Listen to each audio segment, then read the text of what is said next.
because I know what would be necessary in order to make sure the Torah is not forgotten. I would take flax seeds. I would plant them. And when the flax grew, I would turn those into nets. I would take the nets and I would catch deer. I would chef the deer, feed the meat to the orphans. Then I would take the deer skins and I would turn them into parchment. And I would write on them each of the Chamishei Chumshei Torah. And I would go to children, and I would teach one child each of the Svarim, each of the Chumash. And then I would take 6 different children, and I would teach them the Sisha Zidra Mishnah. And I would say, now review amongst yourselves. Everybody go back and forth. Everybody should learn all of the topics. And if we do this, so then I'll believe the Torah shall from Yisrael. If we'll do that, we'll be sure the Torah won't be forgotten from Yisrael. So the Tzib says, I understand the idea that if he wants to write the Torah Lishma, so we have a halacha that we could even take the parchments and have those also be made with the Kedusha. But he said you could buy the hides in the marketplace and then have them worked to be made into parchment for the sake of having them turned into a Torah. That's what's sufficient. What's this idea that he plants flaxseed and then he has to wait for it to grow and then nets and then catching deer? What does he need to do all this for? So the Netziv sees, there's a very famous pasuk we all know, V'yichan Yisrael neged Ahor, the opening of that pasuk in Shemos, V'yisu me'erfidim v'yavo midbar Sinai, V'yachanu v'midbar v'yichan sham Yisrael neged Ahor. The opening of that pasuk is that when they came from Refidim, they came into the middle of the desert of Sinai, and they stopped there in the wilderness. So the Mechilta asks, what do I need that for? What's it coming to teach me? So the Mechilta says, so I should know that when they came in, it was important. And also when they traveled, it was also important. They always had in mind they were going to receive the Torah. And it says from this puzzle, Rabbi Chia learned a very important lesson. He learned that if a person, he says, Lahagdil Koach Kedusha, if a person wants to raise the level of Kedusha, there has to be lifol, in order to have an effect, Beleva Tinokos, into the hearts of the children. B'Shef Yaseva, with this extra effort, if you want it to be successful, you have to start at the very, very beginning. If you want to have an impact, he says from the Pasuk in the Mechilta, when the Jews came, every step they took was for the sake of receiving the Torah. And Rabbi Chia understood that if he wants to be successful in teaching children Torah, you have to take it from the very beginning. Something that I've experienced now over the last 7 years of being a parent here in Mesivta, is that, without exaggeration, our dear Rabbi Friedman, Rabbi Newberger, and the other Rabbeim take this lesson to heart. They're not just worried about what Mesivta to learn. They're not just worried about what Rabbeim to have in the yeshiva, but they're worried about where the boy should sleep, when the boy should go to sleep, what they should eat, when they should eat. All of these things matter because they understand that if we're going to have a successful effort to insert into each one of their charges the success of Kedusha, that they should have this commitment to Torah, it means worrying about the small things. And so my first moment here is just to thank the Anhala here, there'll be more later from various speakers, but to thank them for the efforts that each one of them is putting into our children to make sure that they truly do grow to become B'nai Torah. I also want to recognize Neil Schloss got called out of town. Terry's here, but he also wanted to be here. He's sorry that he couldn't be present. Mendy Klein was an important, significant, and consequential figure in our Olam Torah.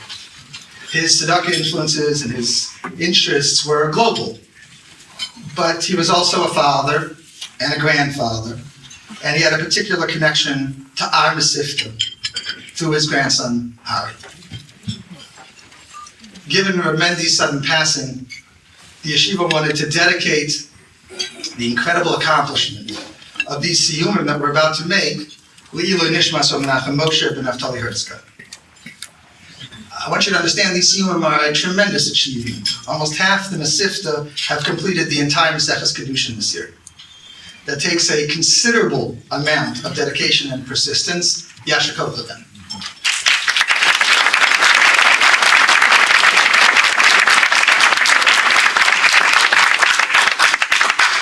Siyum that's going to be made tonight also, this afternoon, also in the Sishishizer Mishnah, is likewise a very meaningful landmark. Ari took full achrayus to make sure that every Mesivta was learned amongst our own yeshiva, and he took many upon himself to see that it was completed. Yasher koach Ari.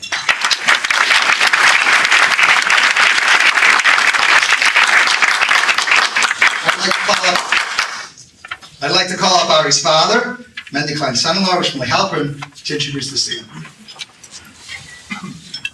Good evening. I just want to say a special thank you to the Anhola, to the entire faculty of the Yeshiva for inviting me to come and speak tonight, to mention a couple words about the Siyum and about my father-in-law. Just echoes the sentiments just made, a tremendous accomplishment to all the boys, all the Simon, especially with the recent passing 6 weeks ago, just over 6 weeks ago, my father-in-law, Mendy Klein, Zechron Bracha, the Siyum, the completion of Shisha Mishnah, was undertaken after that, and the efforts by all, including my son, should be a schus for his neshama, and should be a metziyah for not only this yeshiva, but all the Moses Torah that he was involved in. So, I would like to be brief, that I'm sure, this is obviously to Ari, but to everybody, that I'm sure that Zaidi from this place in heaven, in Shemayim, is having much nachas from us and Ari, for being one of the Talmidim who participated in the learning, and as was mentioned by Meirfeld, that took it upon himself to make sure that it was completed. But I just want to spend just one moment just to discuss a little bit the significance, a little horror that I had driving up here today, about why I think it's so important, and why it's really integral to, and the connection between a Siyum and the learning for the neshama, the soul of another yid. We all know that why we learn Mishnayos, the letters of Mishnah, Mem, Shin, and Hey, the same letters as Neshama. But the error that I had today was that when we finish a Masechta, we finish a Shisha Mishnah, the entire set of Mishnayos, we say a Hadron. And there's a special tefillah that is said, and in the Hadron are a couple of words. We say, Hadron Allah, we will return to you, Daitach Allah, which means that we were thinking about you. And I think there's two messages there that I think are really apropos to an evening of the memorial for my father-in-law, is that, first of all, we will return to you. This Siyum that is being done by his grandchild, I think it signifies that just like we return to the Mesivta, we return to the learning, we have not, and we will continue the learning. There's that continuation of something that he was obviously so proud of, his grandson, and all his grandchildren, and all students that are following the derech of our forefathers. So I think there's that piece of it as well.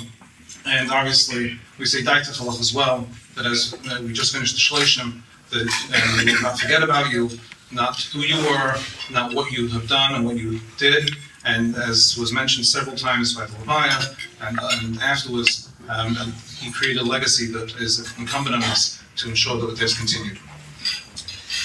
Many of you may recognize his name as a well-known philanthropist, but there's much more than that. So I would like to thank Rosh Hashiva just to give me an opportunity to talk a little bit about some of the things that he did and some of the things that we strive to continue. He was always very smart, ambitious, and accomplished, but those that know him or knew of him knew that he wasn't always successful. In fact, for the first 40 years of his life, he had very little success. For many years, he drove a taxi or worked for a family member selling produce. All the things that he has become known for since his passing and before his passing were really accomplished in the last 20 years of his life. However, there's one key component that I guess from the inside, is those that knew him knew that whether he had money or not, the heart, the giving, the generosity was there even when he didn't have anything. And there's countless stories, I'm sure over time, more stories and more will come out, but it's definitely not for tonight, just to be brief. But there are two points that I think that I would like to mention that his sense of responsibility for Klal Yisrael. I mentioned it at the funeral of Leviah, that I used the term in Yiddish, breite plaitzes, which means broad shoulders, that he took upon himself the responsibility of the entire Klal Yisrael, and then finally his Ahavas Yisrael, his love for all fellow Jews. He was consumed with this sense of responsibility for the Jewish people, for any type of Jewish cause that had no boundaries. It really went over the whole spectrum of all Orthodox causes: federation, the hungry, the childless, kiruv, b'kachaylim, children that were struggling to stay on the path of Torah. The abused was something that he had brought to the forefront and would want to be mentioned. That organizations like Amudim was his passion to ensure that not only the future of Klal Yisrael was ensured through Torah, but also the physical and mental health as well. Most recently, he took upon himself Holocaust remembrance as well, to ensure that as he was a child of survivors, as I am a child of survivors, it's close to my heart as well, the necessity to ensure that future generations remember where we came from and as a nation what we went through. Really covered all parts of Torah. He had a vision to transform Cleveland into a town of Bnei Torah, and was supportive of all the many Kohelim that are there. When he sold his primary business approximately 8 years ago, instead of retiring, he worked harder than ever, not to accumulate wealth, but only to be able to increase his support of Klal Yisrael. Regarding his Ahavas Yisrael, there's a concept that we talk about often, which is unity. My father-in-law, Mendy, lived unity. There wasn't a group that he supported. As long as it was authentic and it was tried and true to our Messiah, to our traditions, he supported it. It is an honor to speak here at an occasion honoring Jewish education, an institution that honors Jewish education, especially where my father-in-law's grandson, my son Ari, is a proud student, and we as parents are proud parents.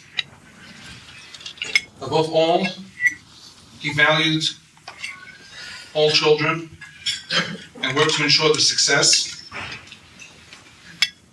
We know that the future of Klal Yisrael, and we're very appreciative to have an organization like Mesivta West Bloomfield to send us onto and to continue in the legacy of my father-in-law, Nachum Moshe Naftali Herzog.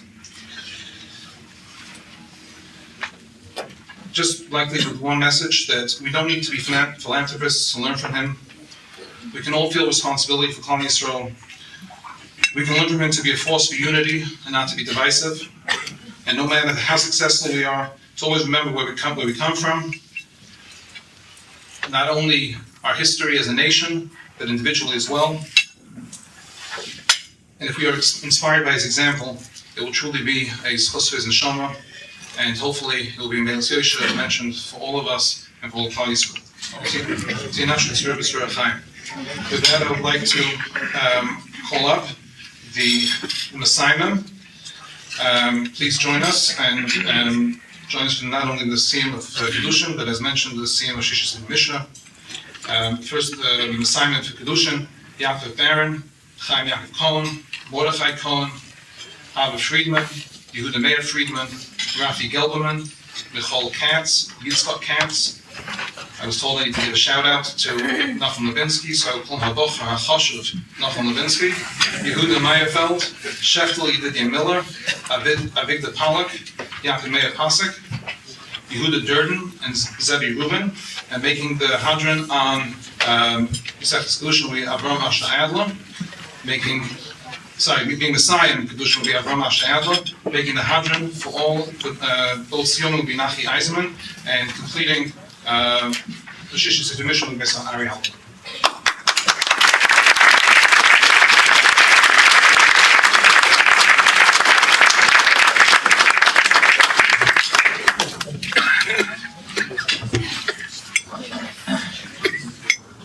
We are about to make a Siyum on Mesachas Kedushin. The main subject of the Mesachta is a discussion about how to perform a marriage. The end of the Mesachta discusses the unique opportunity of someone who dedicates his life to Torah. The two subjects seems to be unrelated. However, based on the beautiful Marashah in Kesubis, we can find a strong connection. The bracha which is recited by Ibn ends with the phrase, Bracha ta Hashem, Mekadesh Yisrael, Ayidei Chuppah V'Kedushin. The simple translation is that Hashem sanctified the Jewish people through the mitzvah of Kedushin. However, the Maharsha said that we can understand this differently. Mekadesh Yisrael can also mean that Hashem makes the Kedushin a marriage with the Jewish people. The Pasuk says, Vayom Chasulu Naso, Uvyom Simchas Libo. And Chazal say, the wedding day refers to the day of Matan Torah. Apparently, at every wedding, we are to be reminded that the Jewish people have a loving relationship with Kodesh Baruch Hu. This Kedushin takes place through the Torah. In light of this Maharsha, we see that the main subject of Kedushin and the concluding discussion about learning Torah is really one and the same. This explains why in Yeshiva there is such an intense focus on Limud Torah. The Torah isn't just another subject, rather it creates the unique connection with our Creator. On behalf of the Bachrim, I'd like to thank our dedicated Rebbeim and their wives, our parents, the whole staff of the Yeshiva, and those who support it, for providing us with such a wonderful opportunity. The last Gemara Kedushin says, Our Torah Einochein, Torah is unique. Umenes lo la'adam be'ez yalduso. It stands for a person in his time of youth, and gives him an end and hope in his old age. At what time he's young, what does it say? So the hope in Hashem will be invigorated with new strength and will bring forth wings like eagles. In his old age, what does it say? They will still grow in their old age, remaining healthy and lush.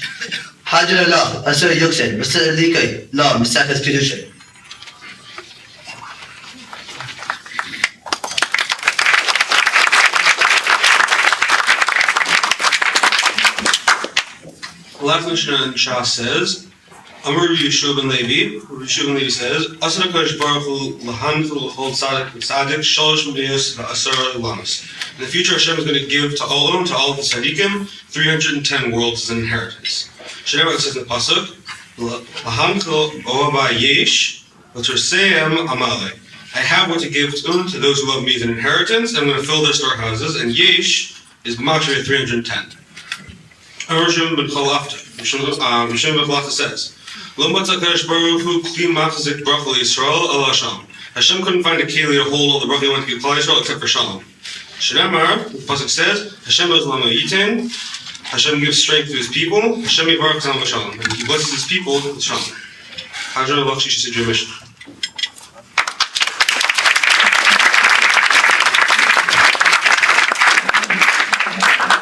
Hadron alach b'sechas kedushin v'hadra chalan. Daitan alach b'sechas kedushin v'daita chalan. Lo yas n'shem me'inach b'sechas kedushin v'lo yas n'shem inan.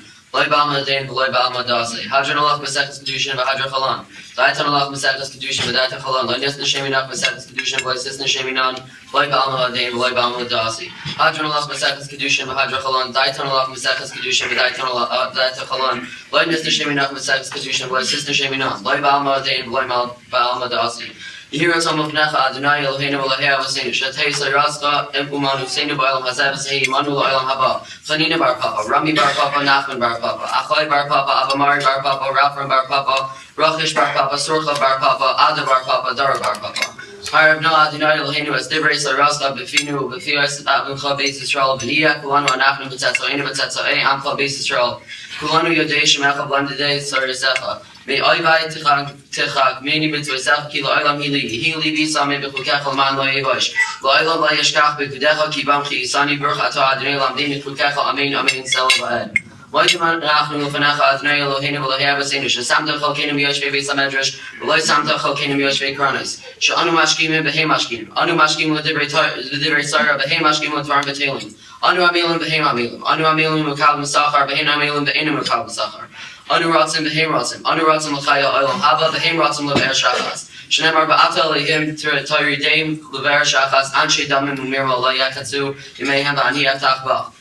Nira tzomot v'necha Adonai Elohai Kishem shazar tani l'sayim b'sechas kedushim Kain ta'azreinu l'haskol b'sechtas v'svarim acherim V'l'sayimam l'ilmoid v'lamed l'shmar v'latzos V'l'kaim Eskol divrei salmut teresecha b'hava V'zuchos kol ha'tanayim b'hamaram v'salmidech l'chomim Yamoid li v'lazari shalai Yamosh atayim mipi Mipi zari v'zera zari ad v'lam V'siskayim di b'his ha'alechicha Tancha oisach v'shavkecha tishmar alecha v'akitzaysa hi titzichecha Ki di yirbu yamecha v'yosifu l'chash nois chayim Arich yamim Diyamin Diyamina Bismillah Asher Kavod Adonai Samay Tain Adonai Baruch Samay Basham. Skandal di skandal shmei rabo. Dios di stadoso di Achayo, Maisayo, Sokol Achayo. Bin me kauta di Shalaim di Shachlaim, he kolei di Kaveh. The male kabel chono yichlo me'alma l'asota b'chono d'shmar v'asrei. Yam l'kitchen b'reichim v'mechisa. V'yikono v'yatzmach l'chanef v'm'mshichai. V'chai yechayim yom echayim l'chayim l'chol beis Yisrael v'agolos v'antorei v'm'yom me'ay.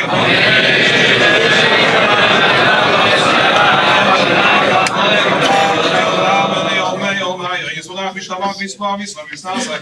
Yisado v'yisaleh v'yisalo shmei k'dush b'reichim. V'chosa v'shelosa v'shvochosa v'akamosa v'amirom v'yalamon v'yom me'ay.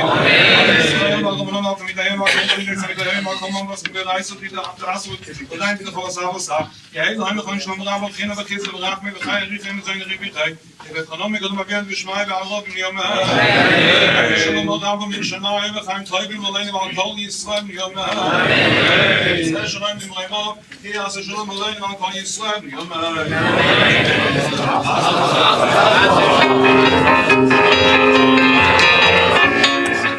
The Gemara Baruch stuff on Beis Amid Beis quotes a Bryson.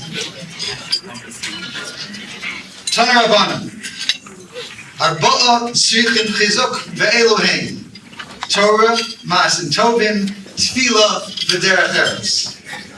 4 things required constant bolstering. Torah, good deeds, prayer, and proper behavior.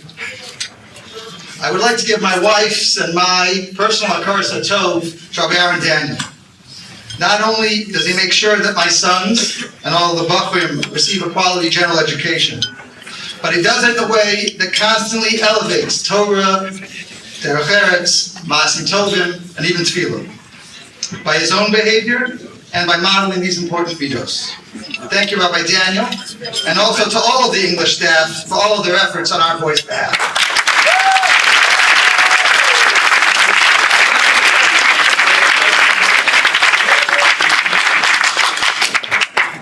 For the presentation of the diplomas, the Mesivtas asked an individual who I know very well. When I moved to Detroit, I came with no family. My wife and I and our little baby, and that was all of us.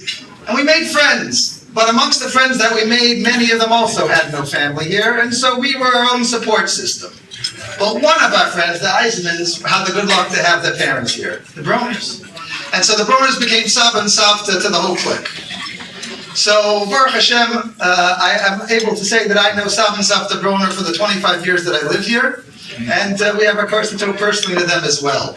Rav Shol's work in town is Matan B'Seiser, literally B'Seiser. Nobody knows what they do. A member of the Jewish community came to me and said, "What is this?" And he couldn't pronounce it.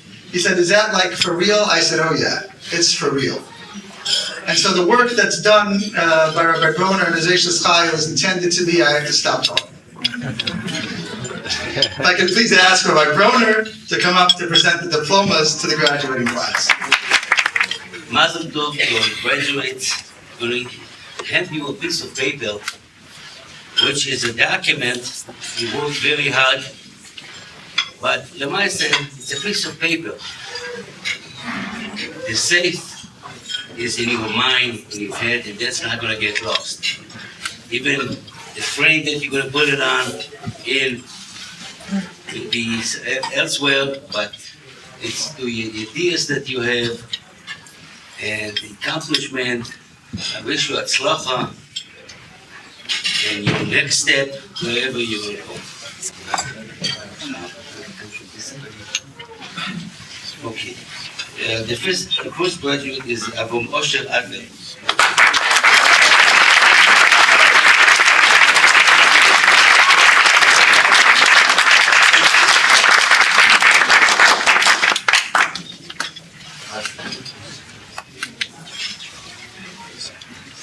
Next one is Mordechai Shalom Birnbaum.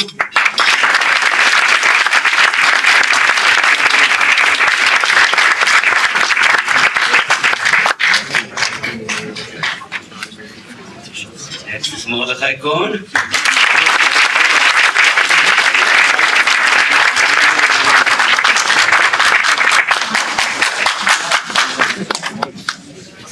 Next one, the name looks familiar. Nachi Eisman?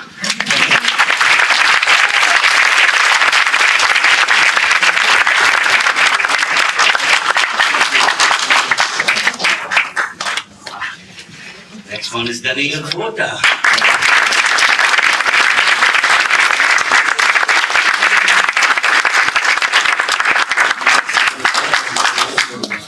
One is Yehuda Meir Friedman.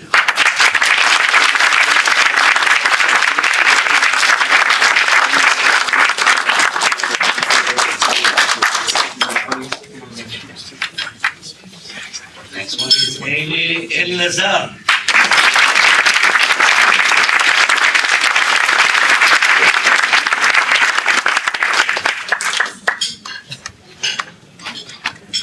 Next one is Aharon Malevich.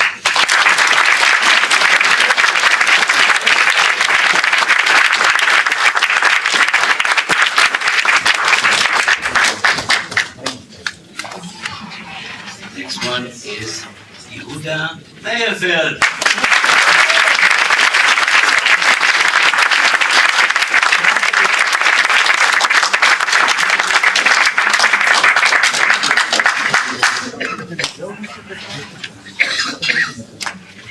That name sounds familiar too.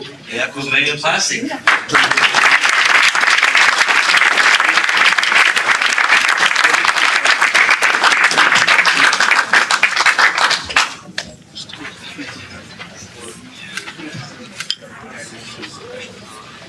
Next one is the last one, I guess. So that's if you make I think Yamoy. Yamoy. Achon Chaviv. David Baruch Rabinovitz.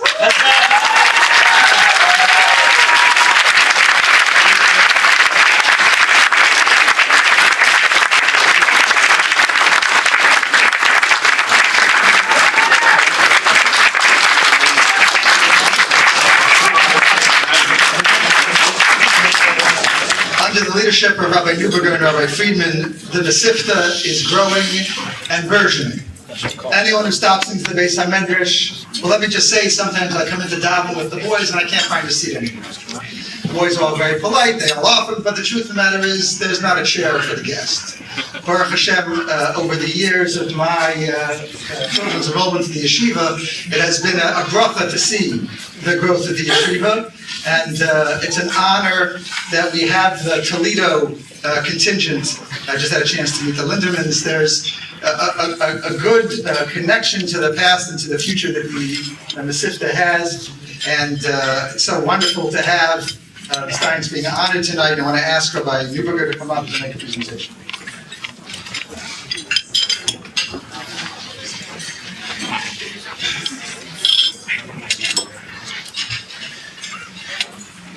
Thank you, Rabbi Meirfeld. Usually, in the past, I've had your position, so I appreciate the hard work that went into it. As Rabbi mentioned, you come to yeshiva, it's full. Baruch Hashem, every bed is taken, and the Beis Medrash is full. There's no room for guests by davening. You talk to Rabbi Weingarten, they'll tell you that it's a song on our midas. How can we have a Beis Medrash that doesn't have room for guests? And in truth, he's right. Baruch Hashem, the credit goes to an unbelievably dedicated Hanhala that works hard and tirelessly for every single bacher. It's not just the Rebbeim, it's Rabbi Daniel, it's the English staff, it's the Rabbein who come in the evenings. They all put in extra time, well above and beyond the call of duty. And last but certainly not least, it's everyone here tonight. Baruch Hashem, we had a successful charity campaign, and because of that, if you drive by Yeshiva right now, you'll see people working on the roof. And the roof is Bez Hashem going to be repaired, and the siding and other rehab to the building will be happening. And Bez Hashem will be starting a campaign to build a new Beis Medrash and other parts of the building.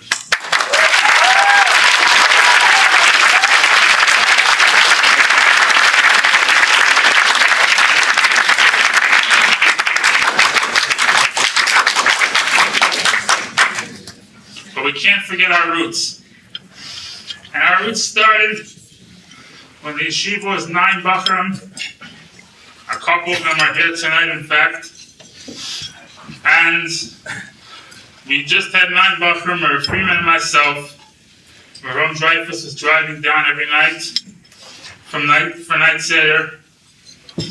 And we had a small English department of 2 teachers. One taught math and science, and one taught English and history.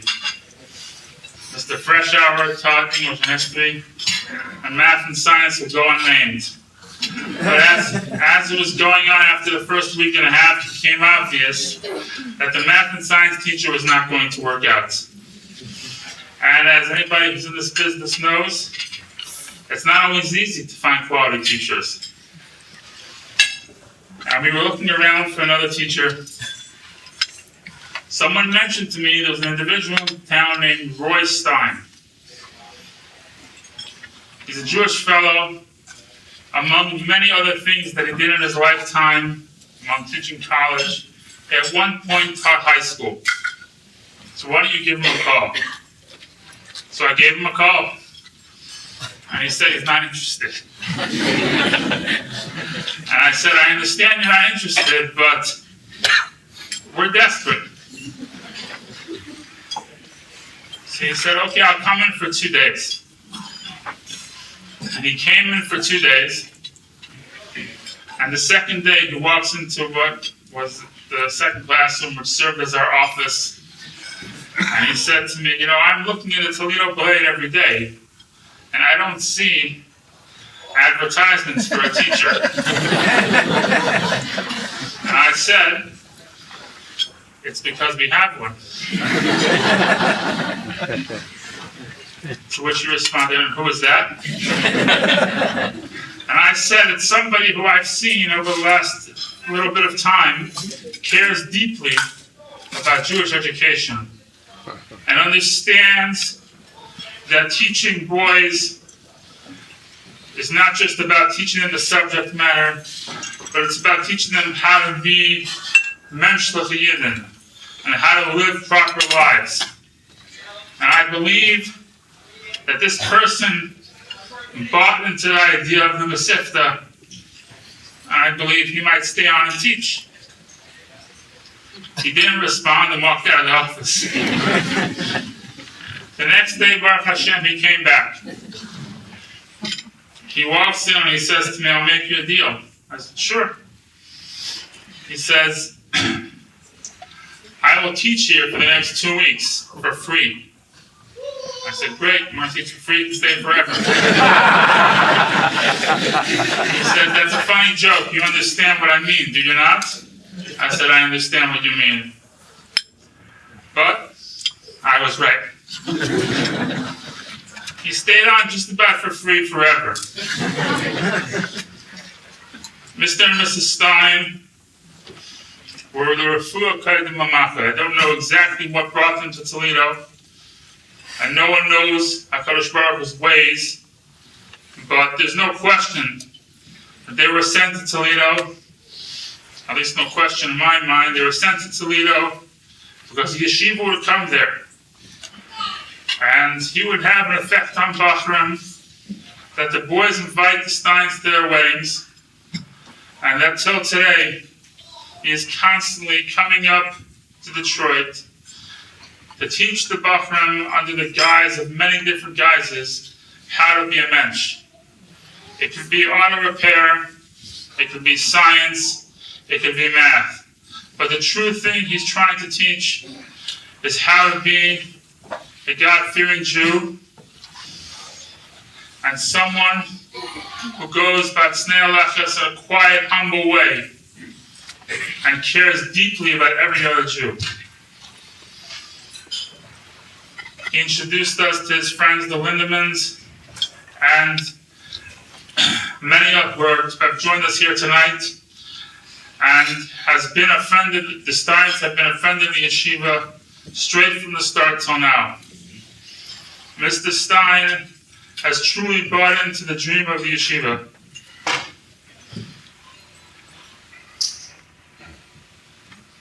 If Mr. Stein had his way, we'd take a list of any Jewish individual listed on the Forbes 400 and bang down their door till they supported yeshiva. Because if they made it that far, they must understand that what's happening here is the right thing. Mr. and Mrs. Stein have been an inspiration to the Bachrim and to the Anhala. Mr. Stein is one of my closest personal friends, and it's a great honor for me to call him up to receive his award. I would be remiss if I did not mention and extend a warm welcome to their grandson, Shmuel Rothenberg, a Talmud of Hagar Navarro Lapiansky in Yeshiva of Greater Washington, the apple of his grandparents' eye, who was so nice to come here today.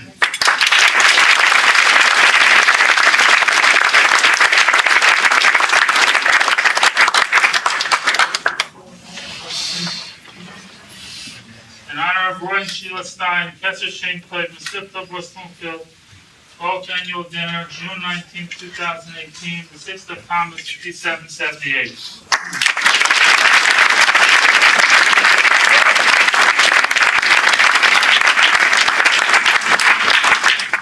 Hello, Mr. Lindeman, Mr. and Mrs. Lindeman.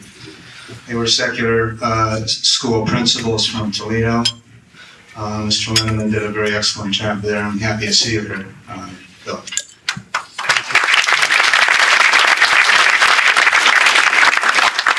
Being a secular teacher in a yeshiva is a challenge, sometimes a very immense challenge, and I have great respect for anybody who did that and stayed. Many left very early. Thank you, Rabbi Newberger, Rabbi Friedman, and your committee for awarding me the Kesher Shem Tov Award. Most important, I congratulate the graduates, honored Messiahim, and all of the Mesivta students I've taught through the years. At times I struggled with issues of discipline and motivation as a teacher. Teaching secular subjects in the Mesivta is not easy, I guess I just said that. Sometimes we had to switch to complete hands-on, doing things like building and wiring up walls, fixing vehicles, fixing plumbing, electrical, all sorts of things. And then I'd struggle to find the application of physics or chemistry that may have only tenuously fit the application. But I never had an issue with the midos or character traits of these students. As individuals, all were wonderful people. And that's what really made it a great experience for me. I hope that the receipt of this award elevates the position of my parents and maternal grandparents who I grew up with, who are in the next world, since it is they who, by example, showed their children and grandchildren the importance of tzedakah and personally helping people and worthy institutions in need, even when you have little or nothing yourselves. I would like to thank my wife Sheila, who for over 50 years has stood by me in good times and bad times, and who has always supported me in helping others. I would like to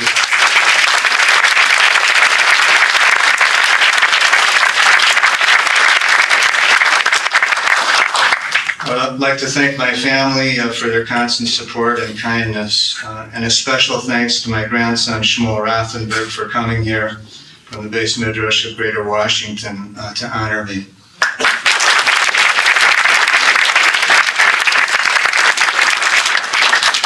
A special thanks to Jake and Judy Ashakis. Many of you Detroiters, I'm sure, know them well.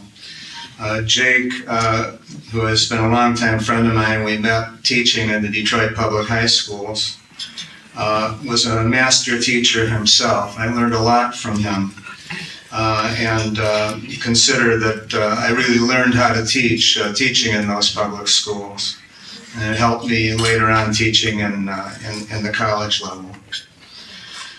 He and his wife Judy invited our family into their home annually for Sukkot meal, invited us to all their simchas, showed me and my family the ways of the Orthodox world, and eventually connected me to the Mesivta of Toledo and then later West Bloomfield. It wasn't mentioned by Rabbi Neuberger, but Jake is the one that, oh my name, I didn't see Rabbi Neuberger.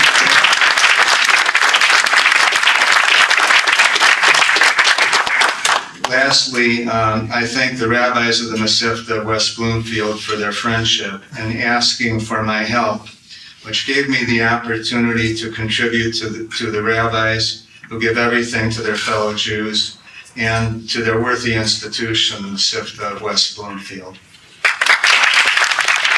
So I hope you're getting the picture that the Mesivta is alive with the sounds of learning, from early morning until late at night. Of course, much of that is due to Rabbi Friedman, Rabbi Dreyfus, Rabbi Rosen, and Rabbi Dana. But in addition to the hasmara of the boys and the encouragement to their rabbeim, there is a chashuv lineup of Talmidei Chachamim keeping it lively. Rabbi Levi Hiller, Rabbi Ari Loeb, Rabbi Chaim Jacobowitz have worked with the Bachrim and learned with them at night Seder.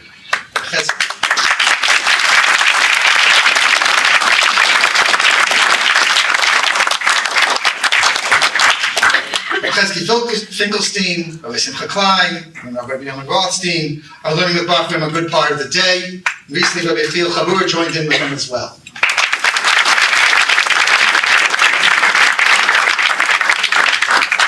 Rabbi Aaron Goldberg's Chabura are a way for the Bachrim in the older grades to learn how to prepare sugya and then how to really shine. And then the learning after Meyer has been revolutionized thanks to Rabbi Yisrael Michel.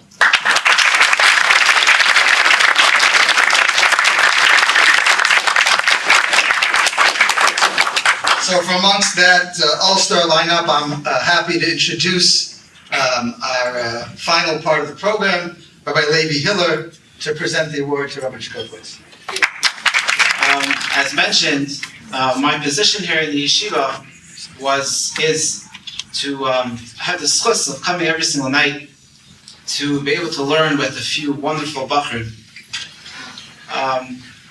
Therefore, that being my position, when Rabbi Friedman asked me if I would have the schus of presenting this award to Rabbi Chaim Jacobowitz and his wife, I asked myself what I think every speaker, every person asks themselves when they're asked to speak. Why me? I mean, Baruch Hashem, Rabbi Chaim has many friends.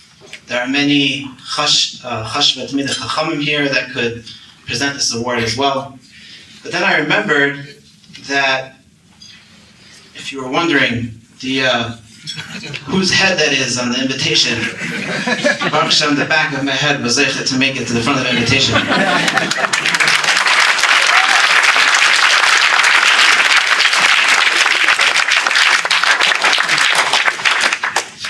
But the truth is, I'm very excited and honored to be able to give this award to Rabbi Chanan. It gives me a chance to publicly thank him, and I'll explain to you why. There's the Gemara in Brachis, on Daf Yudalid. The Gemara says a very interesting thing. The Gemara says, Amar Zera, Kol Halon Shivas Yamim V'Loi Chaloim Nikra Ra.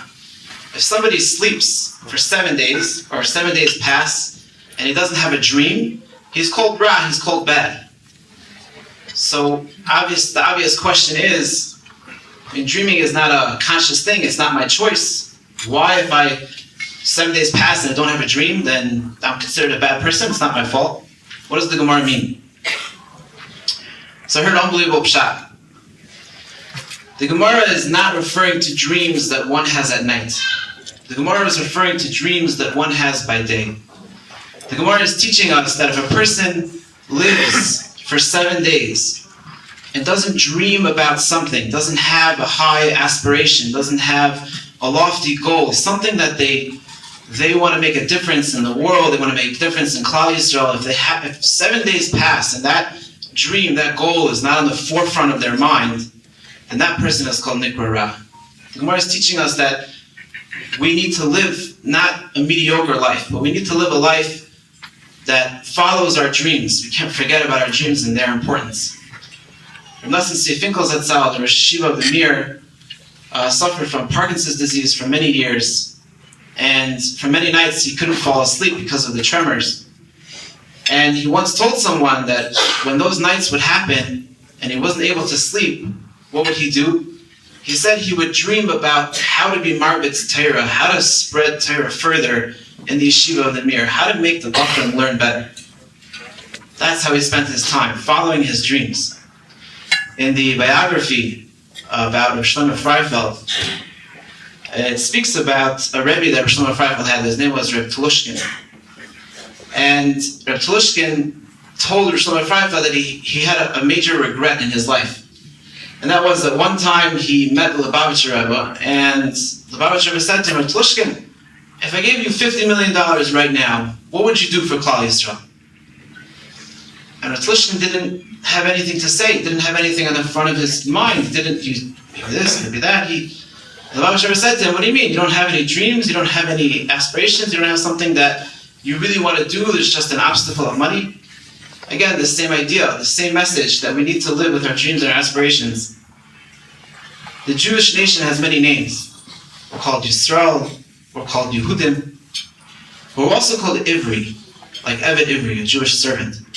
What does the word Ivri mean? The first person who was called an Ivri was Avram Avinu. Ivri means like Ever HaYarden, on the other side of the river. When the whole world, in the times of Avram Avinu, the whole world was worshipping Avodah Zarah, the whole world was doing one thing, Avram Avinu was brave enough, courageous enough to follow his dream, to see something else, to see that there's only one HaKadosh Baruch Hu in the world. When I first moved here to Detroit, I came from Eretz Yisrael, and I guess I came sort of on fire with lots of ideas and dreams and aspirations. And my biggest fear of moving back to America was that I would kind of move into what people call the real world. There's financial responsibilities, there's family responsibilities, and it's very easy to kind of fall into a life of routine. You work, you eat, you sleep, you work, you eat, you sleep, and you forget the dreams that you had when you were younger. And then I had this close meeting with Rabbi Chanan Jacobowitz, who embodied this idea of always having a dream, always having an aspiration. Whenever I would meet him, whenever we would talk about anything, it was always about what's the next big idea? What are we going to do next? What has to happen? What's going to be? And that's something that Rabbi Chanan was able to give me.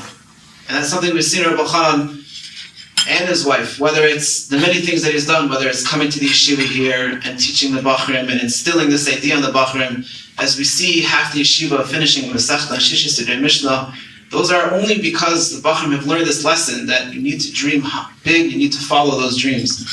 Or whether it's the way Rabbi Chanan Jacobowitz gives over himself to his students in school, or the many books that Rabbi Chanan has authored, or the online shiurim, or the shul, or the list goes on and on and on of the accomplishments that only happens through a person that has this idea instilled in him of always following your dreams no matter what.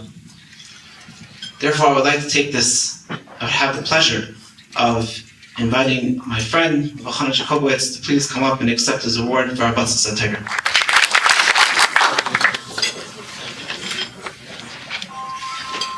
In honor of Rabbi and Mrs. Chanan Jacobowitz, our Batzis HaTorah award, Mesivta was Thank you so much. Thank you, Levi.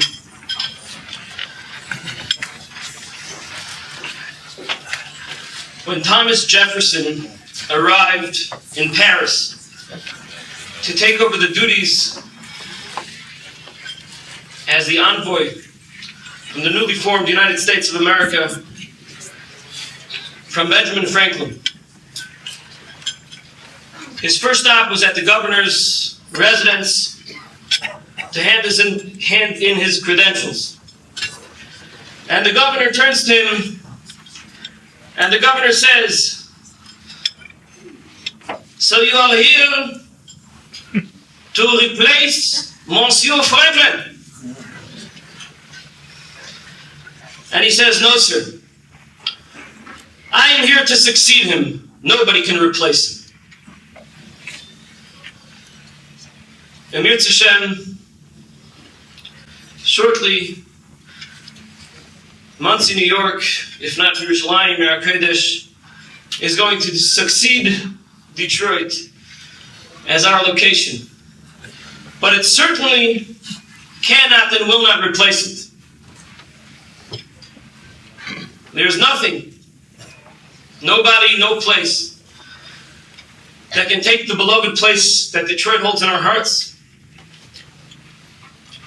The opportunities that a place like Detroit gave us. Of course, special mention to the Mesivta of West Bloomfield, especially to my brother-in-law, Rabbi Menachem Friedman, my sister. Special mention to Yeshivas Darchei Torah, where I had the schus of teaching. And a special mention to the leadership and membership of Beis Meir Yehuda, which I had the schus of leading in our short time together. Approximately 12 years ago, I was going out with my future wife, and the topic of my brother-in-law, who was planning on opening a yeshiva, came up. And my future wife asked me, "So what do you think? He's opening a yeshiva, so what do you think?" And I said, "I think he's nuts."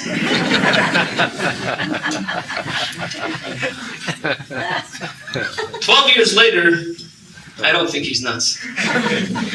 I know he is.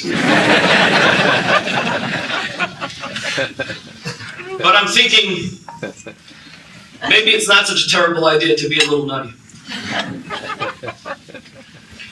Over the years, they faced their share of hardships, of criticism, of doubters, but they remind me of the making of the Panama Canal.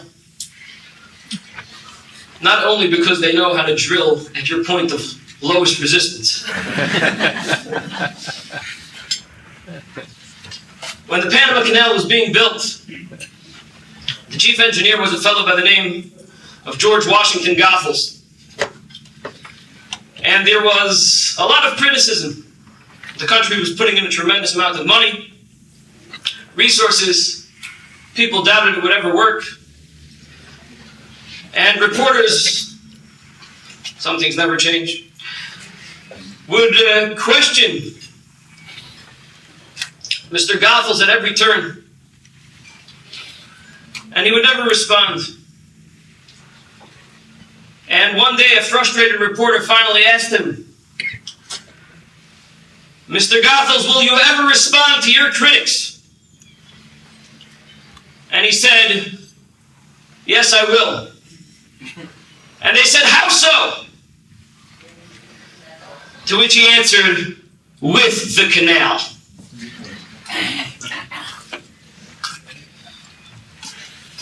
The Mesivta of West Bloomfield and earlier the Mesivta of Toledo does not spend much time answering their critics or stilling the doubters.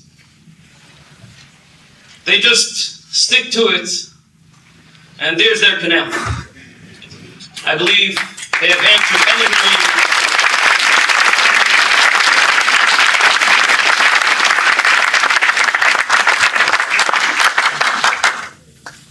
But how do you build such a place? How is it possible to build such a place of Torah? This week's parsha, we learn the law, the halacha of the Parah Aduma, which is famous for being difficult to comprehend, and particularly in relation to the halacha that the Parah Aduma purifies those who are impure. However, at this very same time, it defiles those who are formerly pure, who are busy with the purification process. And the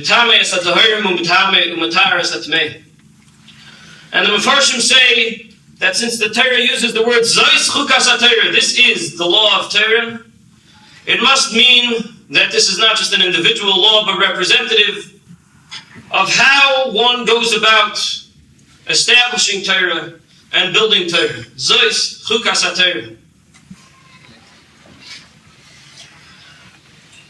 The Ponevezher Rav famously built perhaps the greatest yeshiva in Eretz Yisrael in Israel. And he was once asked why his yeshiva was so successful. To which he responded, it's because I built this yeshiva over the grave of a very great man. And immediately, the Kohanim in the building started running. And he said, no. That very great man was Yosef Shlomo Kahaneman, me. You see, in my younger years, I was a great rabbi. Perhaps the most prominent position in all of Lithuania, the Rav of Ponevezh. And I could have been much greater had I spent my time focused on my own spiritual growth. But instead, I decided to sacrifice my future to build this yeshiva. And that's why this yeshiva is so successful. This yeshiva is built over my grave. Zois Chukas HaTorah, how do you build Torah? My father one time explained that in order to build Torah, you have to be willing to defile yourself for someone else's purity. You have to be willing to be mitame es hatahorim in order to be mitar es hatmein. You have to sacrifice not only your physical well-being, your emotional well-being, but even your own spiritual growth. Reb Menachem and Reb Pinchas are both giants.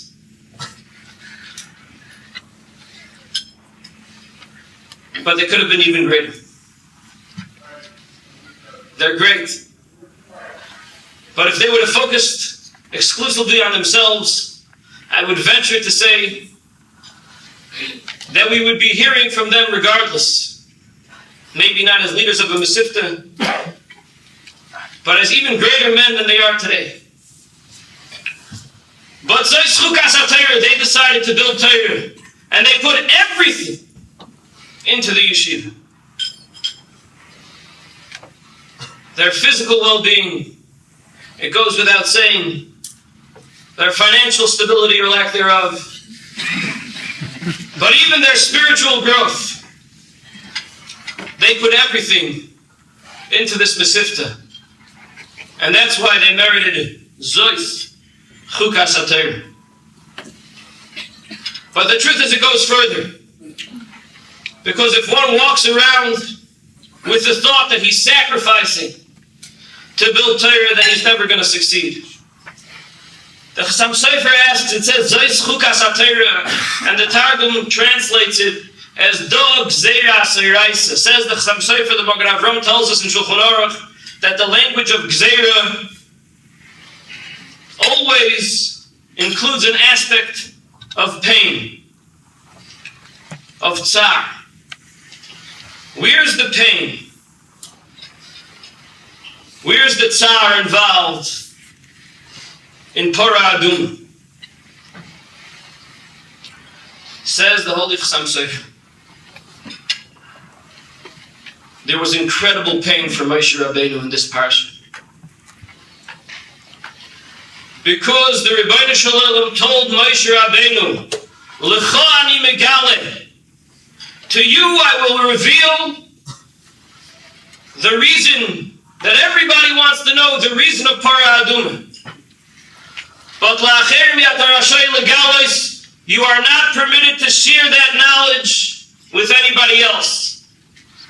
And nothing could possibly be more painful to somebody like Moshe Rabbeinu, the quintessential teacher,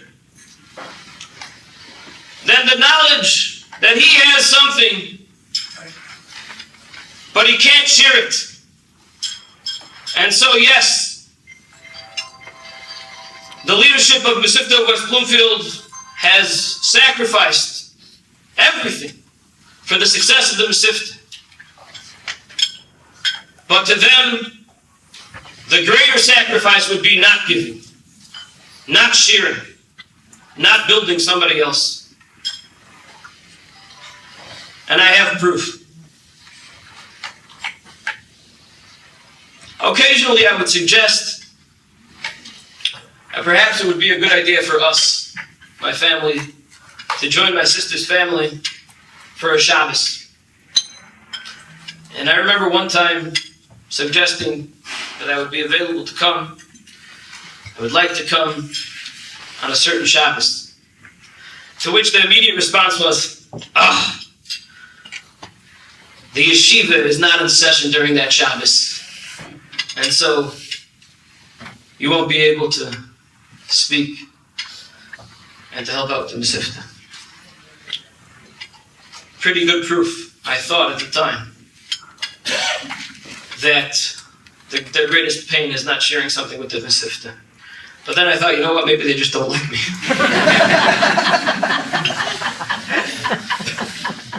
And I walked around with that thought for several months until I overheard the following conversation. My father called up my brother-in-law and said, I think I can come for this and this Shabbos. And he said, the yeshiva is not in session. Now, they may not like me, but nobody doesn't like my father. And so it's clear that to them, the greatest pain is not being able to share what they love most. But there's one other point to building Torah, to Zois Chukas HaTorah.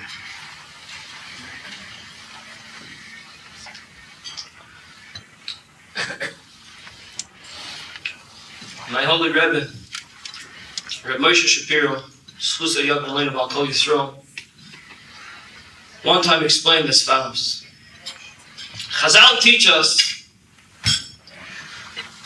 that Klal Yisrael was Zoicha, they merited the Efer HaPorah, the ashes of the Porah Aduma, because of the words that Avram Avinu uttered. He said, Anoichi Ofor Vo'efer, I am dirt and ash. Of course, the simple meaning is that it was an expression of his humility. V'anoichi Ofor Vo'efer, I am nothing. But if so, what would be the connection between that and Porah Aduma? And what is the two words? Ofer, dirt, Vo'efer, and ash. So my Rebbe explained that Ofer and Efer, dirt and ash, are two opposites. Because dirt signifies, more than anything else, unlimited potential. You can make it into anything, you can plant anything in it, and it will provide the nutrients for incredible growth. It's all about the potential in the future. And then there's Efer. Then there's ash, which is quite the opposite. Efer represents a past that is no longer. There's nothing you can do with ash. All it is the remnants of something that's a has-been. And so, says Rav Moshe Shapiro, what Avram Avinu was really saying when he said, V'anoichi Ofer Va'efer, was that he was comprised of two components.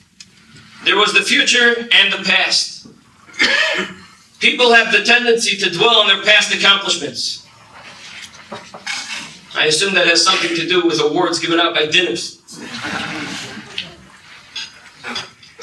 When it comes to the future, however, it might not be so simple. As the saying goes, many people have a bright future behind them. But Avram Avinu lived a life that was exactly the opposite. V'anoichi ofar. I am dirt.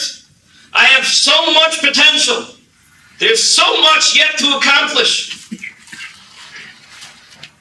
And in relation to what I have to accomplish, everything I did until now is completely and totally irrelevant. It's all aether, it's all ash, it's a has-been. It's nice, it's great, but it's nothing to cause me to rest on my laurels. It's time to move on. Offer potential. Think about the potential. Don't dwell on the past.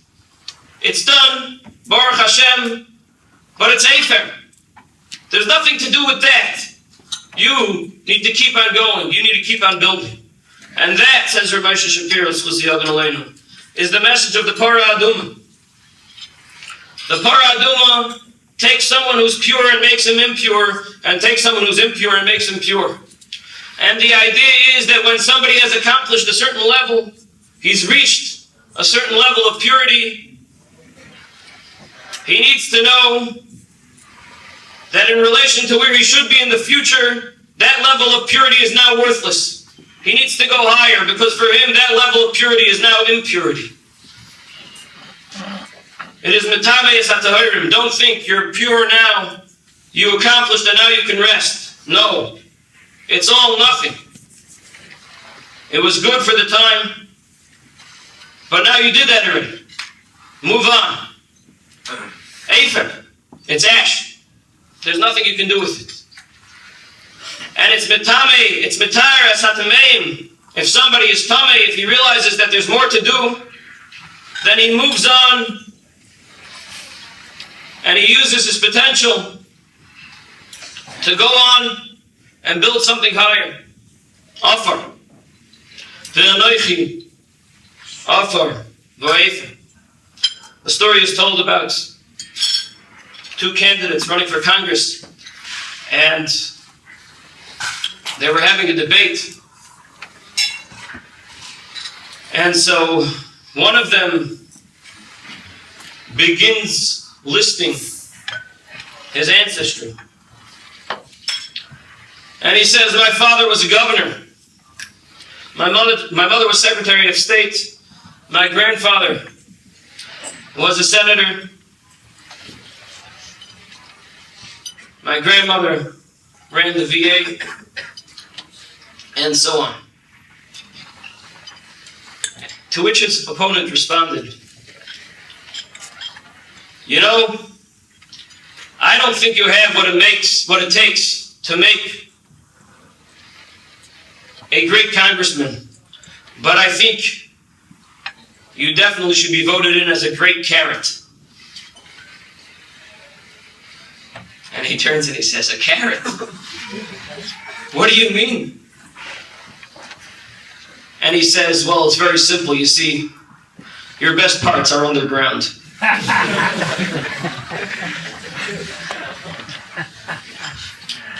In order to really build Torah, it has to be about the future. The Mesivta of West Bloomfield is constantly about the future. They don't dwell on the past. They're constantly building. They have all three components of Zeis Chukas HaTorah in great abundance. They have, of course, the aspect of Mesiras Nefesh, of being willing to sacrifice everything that they have. They have the need, almost the desperation, to share everything that they have with others. And they have the Anoichi Offer Va'ether, the outlook that everything we have done till now is insignificant because there's so much more to be done in the future.